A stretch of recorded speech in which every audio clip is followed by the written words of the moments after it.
one of the things you have to get used to on the Mercedes is the fact that it doesn't have a handbrake. It has a sort of American-style foot-operated parking brake, so you press it down with your foot.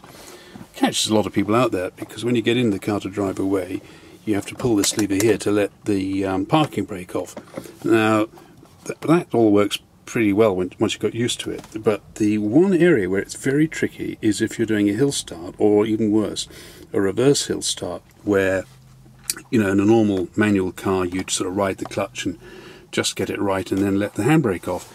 Well, of course, you can't do it on this one because it's an automatic, and you've got to put your foot on the accelerator and then flick this release lever on, which is very tricky. Now, Mercedes have got a very neat way around that problem. What they do is you put your foot on the foot brake, and then when your foot's down on the foot brake, just give it a little extra press, and that sets the parking brake. So there you are now, sitting on a hill with the brake on, and you can just put your foot on the accelerator whenever you like, and away you go. It does a sort of hill start for you. It's a very neat little trick there. The other nice little feature on this as you're driving along in the evening, it's got some rather smart little lights that shine down from here down onto the gear lever.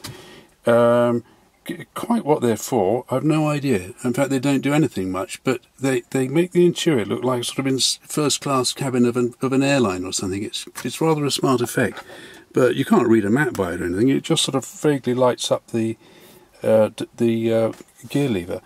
One thing I think Mercedes ought to bear in mind is that the people that drive these cars generally are people like me that have to wear reading glasses, and all the little figures and dials, they're really too small to read without your reading glasses on.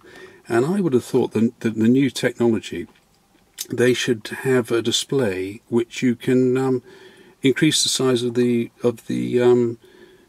dials, the readings on the dials, so that because I can drive without specs, and it's a pity to have to wear reading glasses to see what speed I'm doing, whether I'm running out of petrol or not.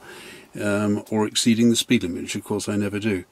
It's got pretty good sat-nav. The nice thing about this sat-nav is that you can set it with voice command. So you just pull this little lever on the side here, and it says, do you want to enter the town? And the voice recognition is very, very good.